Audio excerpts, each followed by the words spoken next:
Hello guys, isang mapagpalang hapon po sa ating lahat. Kayo po ulit ay nasa munting Hardini Sir Mio Vlogs. Sumaatin po ang kasaganahan, ang kaswertihan na dulot ng taon ng Year of the Wood Dragon 2024. Napakaswerte po ang mga taong may zodiac sign na Scorpio, Libra, Virgo, Leo at Sagittarius.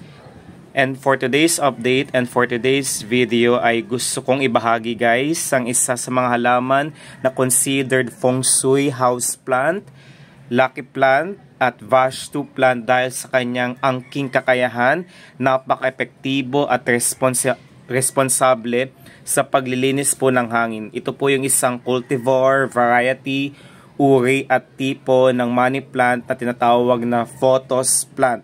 Ang halaman po na inyong nakikita, ito po yung tinatawag na Queen Marble Photos Plant po. Kapansin-pansin po na napakaganda, napakaningning ng kanyang malalapad na dahon. Bakit nga ba siya considered as lucky charm, wish granter at moneymaker? Dahil may angking kakayahan po ito, responsable po siya sa paglilinis ng mga harmful chemical toxins na present sa hangin, kagaya ng mga methane gases, formaldehyde, benzene, trichloroethylene, toluene, at xylene. Hindi po masela ng halaman na ito. Kumbaga kahit sa ang sulok ng bahay ay pwede nyo po siyang ilagay. Basta po hindi po siya direct sunlight, filtered, humid, moist location po is talagang magta-thrive at lalaking maganda, malusog, maganda, maningning at napakatingkad ng halaman na ito. Kapansin-pansin po na nag-trail, nag-lush at bushy na po siya dahil isa po sa mga sikreto ko is hindi po ako nagpapawala ng powderized eggshells. I see to it that every second week of each month talagang naglalaan ako ng sapat na oras para po ma-fertilize ang halaman na ito. Kapansin-pansin po sa kanyang tuktok na ibabaw guys, ayun po may mga puting materyales or elements. Yun pong tinatawag na powderized eggshells. Kung magluluto po tayo ng putahe na merong itlog, yung pinagbalatan po ay wag na wag po nating itatapon dahil napakayaman po nun sa vitamins at minerals, especially calcium, para mas lalo maging buhaghag ang lupa na gagamitin natin sa ating Queen Marble Photos Plant. Isa rin po iyon sa nagiging medium daan para po makapagbigay sa atin ng isang fertile na lupa na siyang tutulong. Isa rin po yun sa mga daan at way para po magkaroon siya ng maraming supling, suloy at maging matingkad, maningning at humaba po ang kanyang mga tangkay, lumapad po ang kanyang dahon at para po mas lalong lumabas ang variegated na halaman, particularly ng dahon kagaya po ng inyong nakikita. Ayan po siya. Then this past few weeks din po is kapansin-pansin po na napakalamig at umuulan po. Kung kaya naman po, kung may pagkakataon po tayo na makapag-imbak, makapag-reserve, at makapag-save ng tubig na galing sa kalikasan, mas swerte na po ang halaman na ito guys. Mas lalong magiging pinakamaswerte, pinakamaalwan, magiging positibo, pinaka-buenas ang halaman na ito kapag ipinandilig po natin. Proven na po na ni Sir Mio Vlogs na simula po nung nagdidilig ako, ipinandidilig ko po ang mga tubig na galing sa dagat, kalikasan, kagaya ng tubig ulan at tubig bukal ay naging maganda ang daloy ng positive energy or chi sa aming bahay at hindi po ako makapaniwala sa napakaraming blessing na pwedeng ibigay.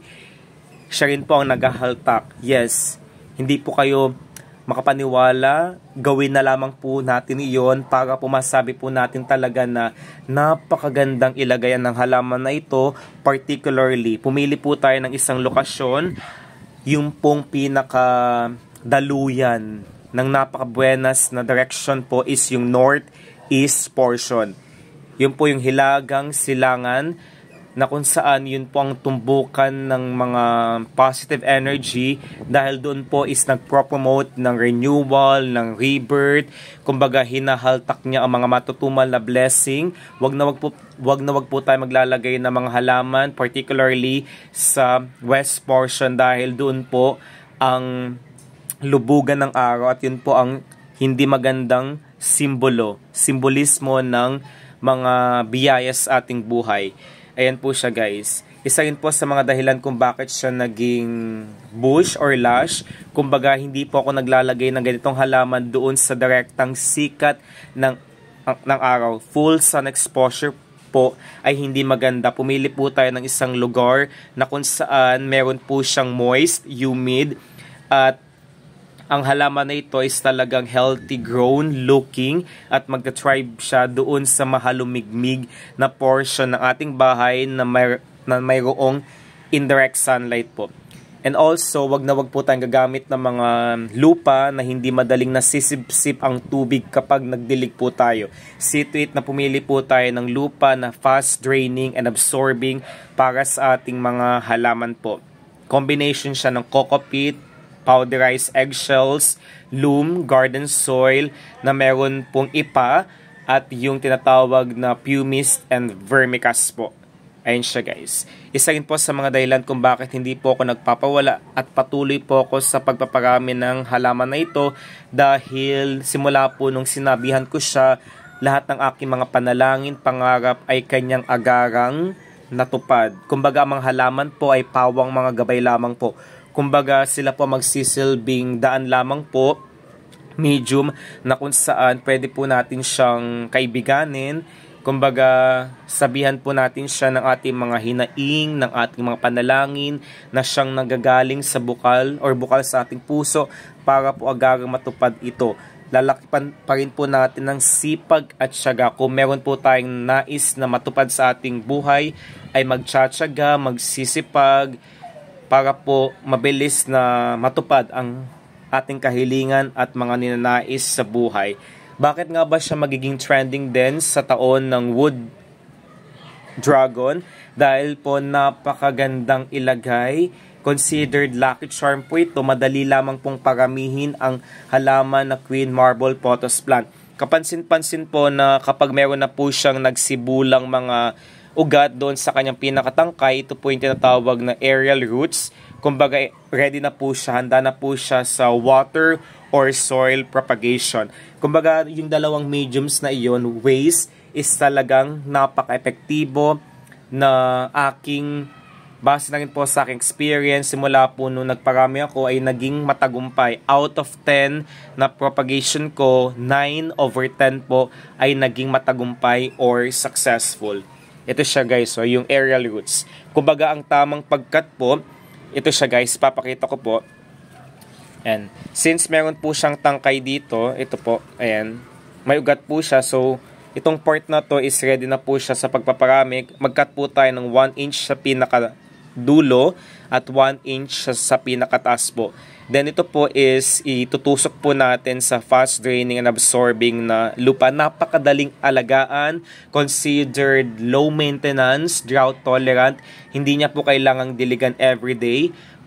Kumbaga 5 to 7 days po ang pagdidilig para sa halaman na ito. Labis na tubig po kapag kanyang naranasan ay hindi nagiging maganda dahil prone po iyon sa water stagnant.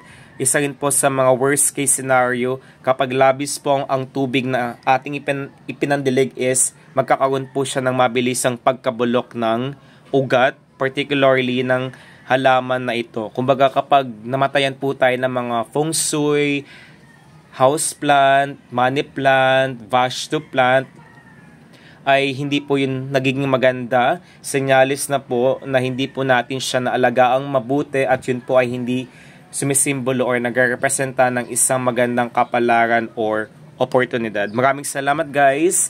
Short update lamang po ito. Ingat po tayong lahat. Hanggang sa muli guys. Paalam po.